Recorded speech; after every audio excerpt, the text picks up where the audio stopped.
ada 6 orang karyawan di situ. Jadi karyawan 1 untuk tipe pelatihan 1 dari 15 dikocok dapat 6 orang, diikutkan tipe 1 gitu kan. Diikutkan pelatihan untuk tipe 1. Lalu pada tipe 2 ini lagi dikocok ulang lagi tuh ya. Siapa yang akan ikut tipe 2 gitu. Ya, random karyawannya. Lalu muncul 6 orang ikut pelatihan tipe 2. Jadi kan berarti kelompok sampelnya berbeda. Karena kelompok sampelnya berbeda berarti independen. Nah, kalau yang paired itu yang sampelnya itu sama gitu, Saudara.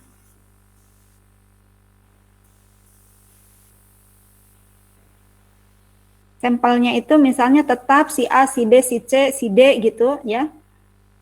A, B, C, D, E, F 6 orang itu ikut di pelatihan 1, ikut di pelatihan 2, ikut di pelatihan 3. Orang yang sama. Tapi kan ini tidak, kan di dalam soalnya diceritakannya setiap setiap pelatihan itu diambil sampel secara acak. Jadi pengambilan sampelnya acak. Tidak tetap gitu, orang yang diikutkan pelatihannya itu tidak tetap. Bisa jadi yang ikut pelatihan tipe 1 mah 6 orang tuh si A, si B, si C. Mungkin saja di tipe 2 si A muncul lagi tetapi yang teman-temannya udah berbeda lagi misalnya. Karena random, diambil random. Jadi untuk kategori itu sampel atau kelompok sampelnya itu adalah tipe pelatihannya sampelnya adalah independen bukan paired.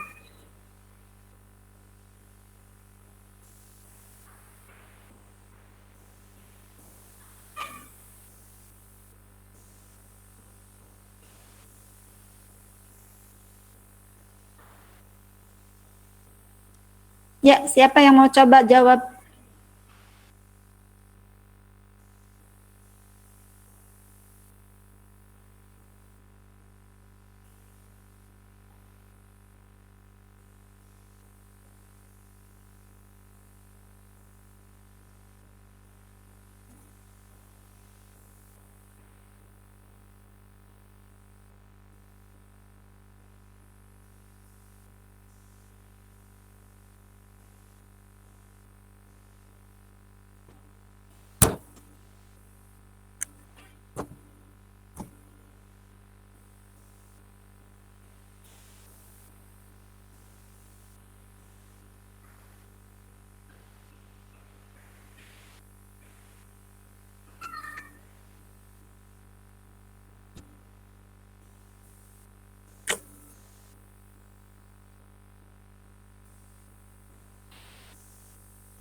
Tadi yang udah ada terdengar suaranya Novianto, Amanda, Dwi Suci dari 36 orang.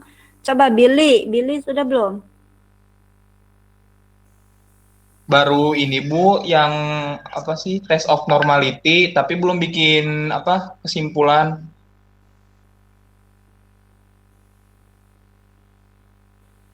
Oke, Rifki. Nggak ada Rifki. Ada Bu, masih kayak gitu Bu. Rizky. Masih tes normality Bu, belum.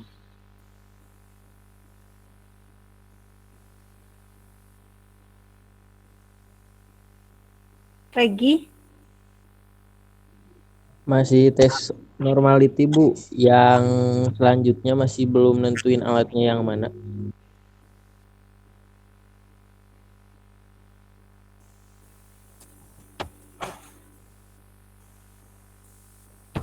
Kalau Anda tes normality itu kan nggak ngitung manual ya, jadi udah muncul ya hasilnya. Iya Bu, langsung muncul. Lalu Anda tinggal buat hipotesis, buat kesimpulan, kan gitu. Iya Bu, cuma tahap selanjutnya masih bingung pakai yang alat mana gitu Bu. Tadi udah jelaskan. Dari penjelasan Ibu barusan berarti alat analisis yang digunakan adalah yang uji yang mana? Independen, Bu. Uji independen.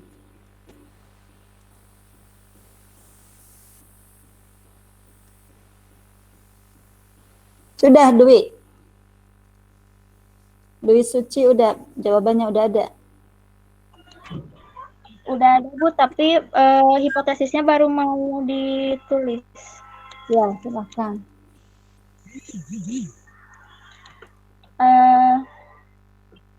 Bentar, Bu.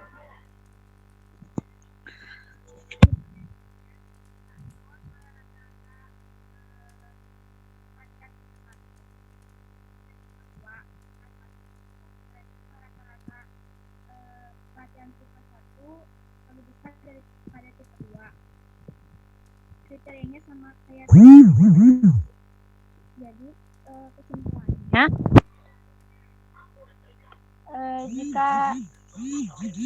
jika kesimpulannya jadi karena P value untuk gimana ya tadi, karena P value sigtutelnya 0,749 lebih kecil dari 0,750, maka 0 diterima, Bu.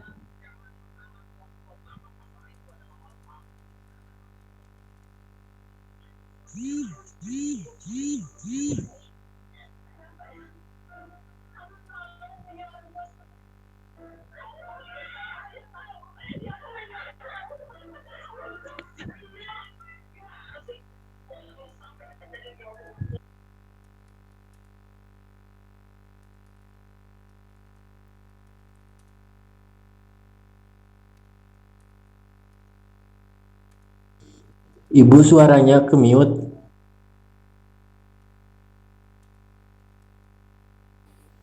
Ya, value-nya berapa? 0,749 kurang dari 0,750, Bu.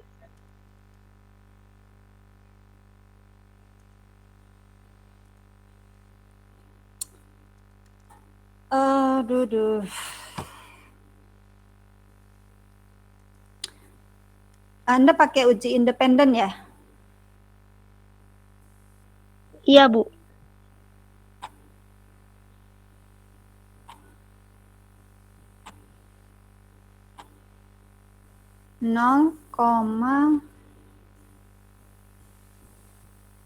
Kan independent sample t-test, nilai pelatihan tipe 1 dan tipe 2 gitu kan?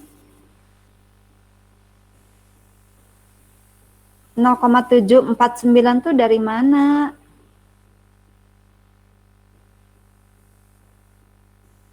Ini hasilnya kan?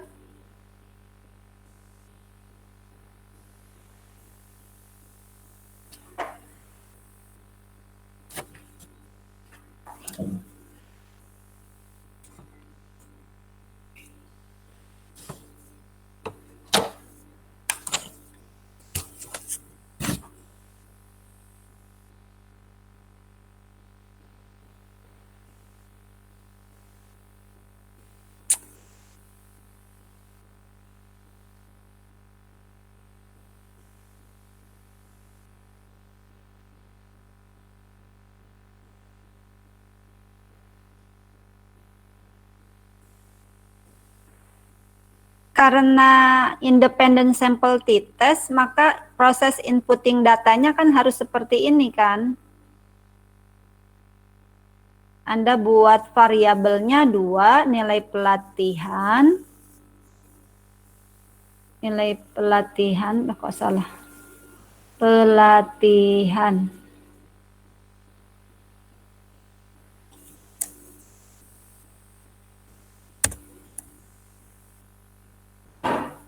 Ibu, maaf Bu, Ya, untuk datanya yang pelatihan tipe 1 dan pelatihan tipe 2 kan? ya. Yang Bukan. pelatihan tipe 1-nya tuh ya dari 89 sampai 74. Kalau yang pelatihan tipe 2-nya 76 sampai 86, Bu. Bukan, Ibu kan tadi menampilkan soalnya sengaja nih oleh Ibu.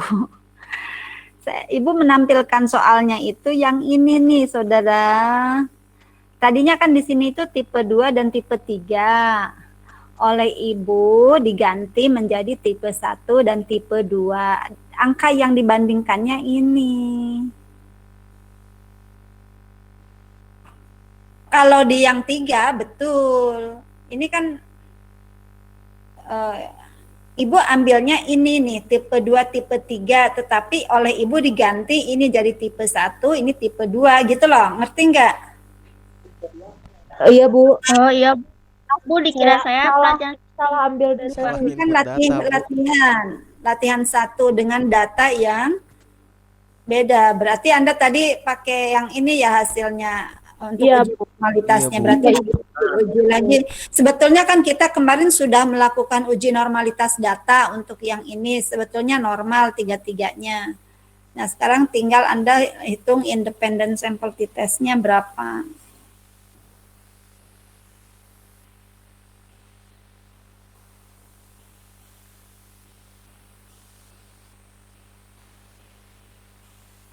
Jadi saudara, Ibu jadinya ini udah pertemuan ketiga ya saudara ya.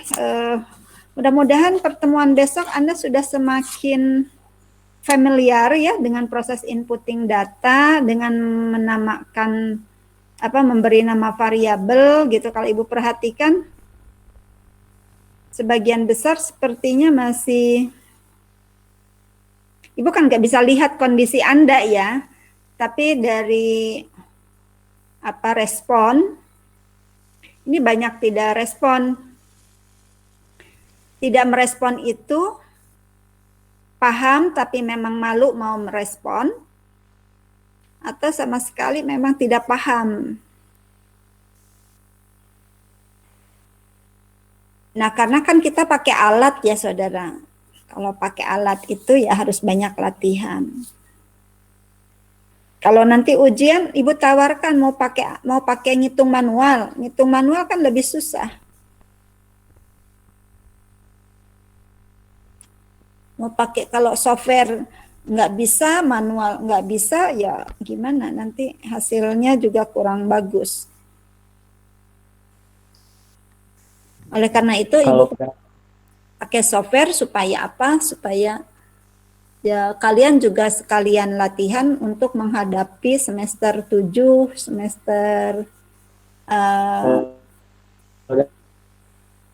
dari saya nggak jelas suaranya.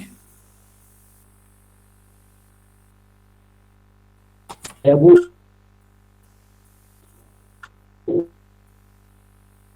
masih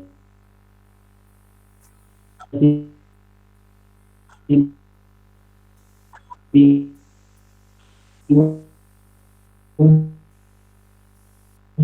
Regi, nggak jelas suara Anda. Chat aja Regi, chat. Diketik Pak Regi. pertemuan Itu dinonaktifkan. kemarin Mute-nya dinonaktifkan.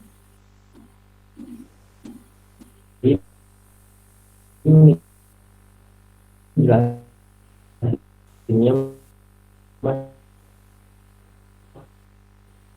di ya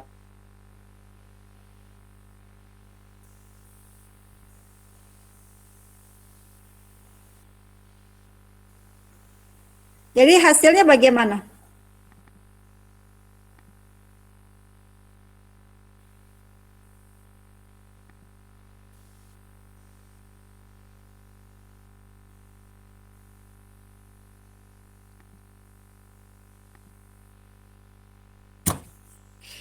Oke ya, jadi hasilnya ini ya saudara ya.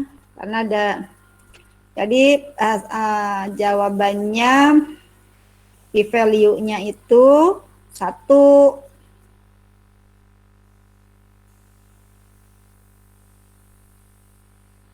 Ya. Nah, karena tadi pernyataannya bahwa rata-rata pelatihan 1 lebih kecil dari pelatihan 2, maka berarti ujinya satu arah, p-value-nya dibagi 2. 1 bagi 2, 0,5. 0,5 masih lebih besar daripada 0,05. Berarti H0-nya diterima. H0 diterima artinya nilai rata-rata pelatihan tipe 1 sama dengan nilai rata-rata pelatihan tipe 2 gitu ya. Jawabannya ini di sini asignya ada 2 ya, tapi yang diambil adalah yang means, yang rata-rata, bukan yang variance. Ya, yang bukan yang variance.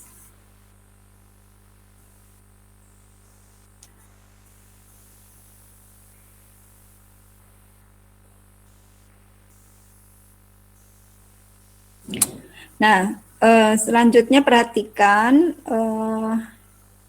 untuk uji non-parametrik. Ini jelas suara saya? Jelas, Bu. Jelas, Ibu. Jelas, Bu. Jelas, Bu. Nah, uji Jelas, Bu. baik, uji non-parametrik ini digunakan apabila hasil uji normalitas data tidak normal. Nah, nanti alat ujinya gunakan uji Mann-Whitney untuk uji rata-rata 2 sampel independen, lalu uji Wilcoxon untuk uji rata-rata 2 sampel berpasangan, dan uji rata-rata lebih dari 2 sampel independen atau uji Kruskal-Wallis. Saya akan menggunakan data yang sama ya saudara, data yang sama dimulai dari data yang hasil penjualan dulu.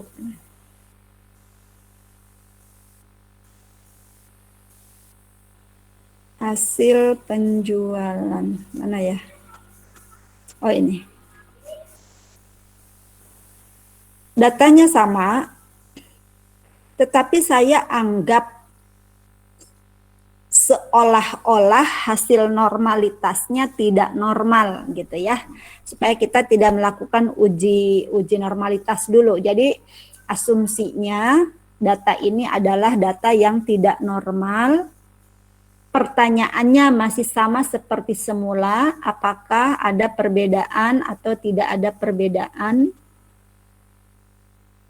antara hasil penjualan dengan kemasan 1 dan kemasan 2. Karena datanya tidak normal, kita anggap data tidak normal, maka kita gunakan analisis non-parametrik. Dan karena ini adalah sampelnya independen, maka kita pilih non-parametrik. Ini urutannya, jangan lupa dicatat ya. Lalu klik legacy dialogs. Lalu klik to independent sample. Nah, untuk hasil penjualannya, pindahkan ke tes variabel, dan untuk grouping variabelnya dari jenis kemasan, dan kita beri 1 untuk kemasan 1, 2 untuk kemasan 2, continue, lalu kita checklist Mann-Whitney. Mann-Whitney, oke. Gitu ya. Nah, inilah hasil dari uji Mann-Whitney. Di Mann-Whitney test, gitu ya. Nah, di sini ada nilai Z ada asim sig. Jadi nilai Z dan asim sig ini bisa kita gunakan ya untuk ambil kesimpulan. Nah, kalau dengan perbandingan dengan 5%, ambil yang asim sig yang total 0,02. Jadi kita bisa tulis uji Mann-Whitney, statistika non-parametrik untuk uji 2 independent sampel. Ya, hipotesisnya persis seperti yang pada soal independent sample t-test. Kesimpulannya hanya beda di sini aja, beda di p-value. Ini 0,002 ya, tetapi maksud saya kesimpulannya masih sama, tetapi nilai asim sig-nya berbeda gitu ya. Simpulannya masih menolak H0. Artinya ini kita tolak dan yang H1 kita terima. Apa artinya H1? Ternyata ada perbedaan rata-rata penjualan dari kemasan 1 dan kemasan 2. Begitu. Ini untuk uji non-parametrik untuk 2 independent sampel. 2 sampel independent.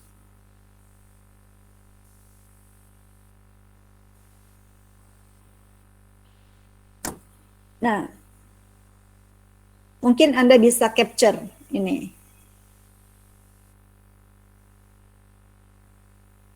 Nah, bagaimana dengan yang berpasangan, sampel berpasangan? Saya akan ambil data yang sama tentang kinerja ya. Mana kinerja? Nah ini. Ada kinerja sebelum pelatihan dan kinerja sesudah pelatihan. Nah, ini orangnya masih sama, misalnya yang kita lihat kelompok sampel, tapi memiliki 2 nilai gitu ya, sebelum dan sesudah.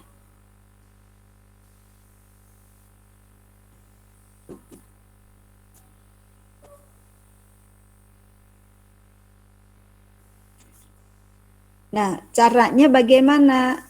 Kalau ini adalah datanya tidak normal, maka kita gunakan analisis non-parametrik. Ke sini non-parametric test, legacy dialogues. Lalu di sini ada tulisan 2 related sample. 2 sampel berpasangan gitu ya. Jadi kedua nilai itu milik si A misalnya ya. Milik si B, milik si C, ada 6 orang sampai si F. A, B, C, D, E, F. Orangnya sama itu. Lalu masing-masing punya nilai sebelum dan sesudah. Nah, itu namanya sampel berpasangan, saudara. Maka kita pilih 2 related sample.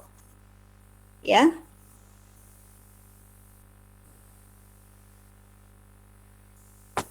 Lalu kita pindahkan kinerja sebelum pelatihan dan kinerja sesudah pelatihan.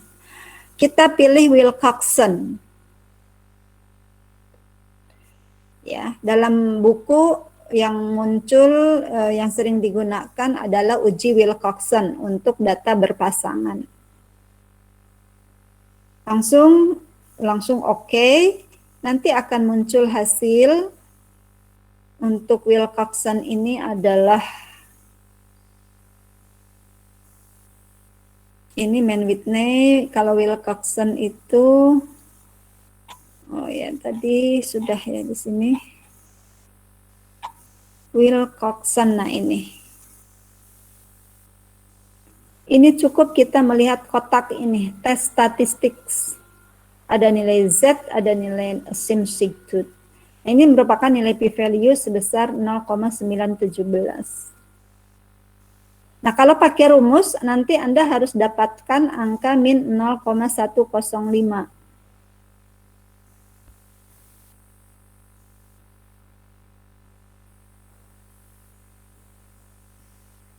Sudah pasti nilai dilihat dari ini pasti menerima H0 ya. Karena lebih besar dari 0,05.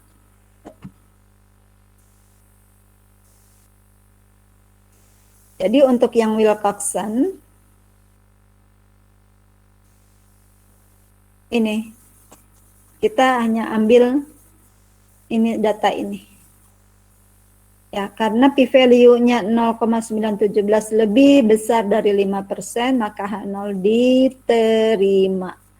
Artinya apa? Tidak terdapat tidak terdapat perbedaan rata-rata nilai kinerja sebelum dan sesudah pelatihan.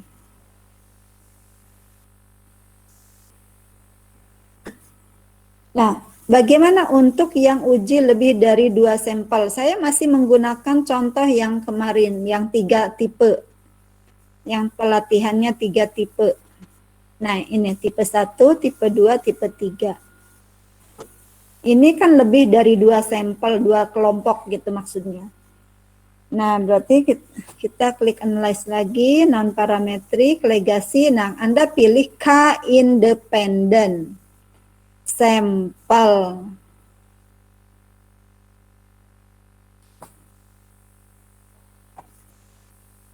K independent sampel.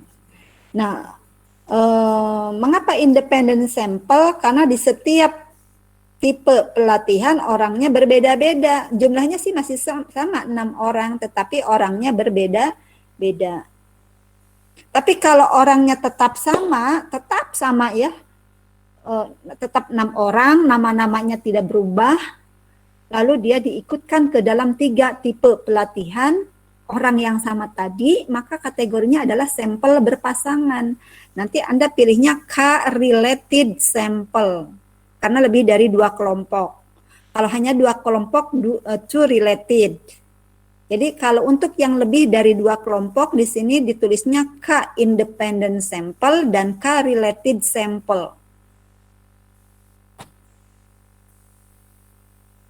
Nah, dipilih K-independent sample maksud saya analyze, lalu apa tadi non-parametric test, legacy, K-independent sample. Maka hal yang sama seperti yang ini ya saudara. Ya, jadi kita pindahkan nilai pelatihan, kita pindahkan jenis pelatihan ke grouping, lalu define rank-nya kita tulis minimum 1 karena ada tipe 1 sampai 3, maksimumnya 3. Continue, langsung pilih Kruskal-Wallis. Ini uji untuk yang independen lebih dari 2 kelompok, maka langsung oke, dan kita akan mendapatkan kesimpulannya adalah untuk Kruskal-Wallis ini ternyata masih di atas 0,05, 0,668. Berarti H0 diterima. H0 diterima berarti tidak ada perbedaan nilai karyawan pelatih 1 dan tidak ada perbedaan nilai rata-rata dari pelatihan gitu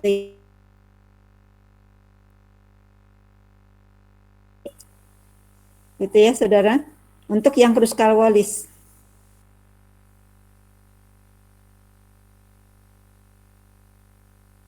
Pelatihan karyawan pada ketiga tipe ini sama. Nah, jadi kapan menggunakan ini ingat aja ya, jangan sampai lupa. Non-parametrik digunakan apabila data tidak normal, udah itu. Tapi kalau data normal, gunakan parametrik. Yang parametrik tadi terlihatnya dari compare means tadi ya, dari analyze compare means ya. Kalau yang parametrik itu compare means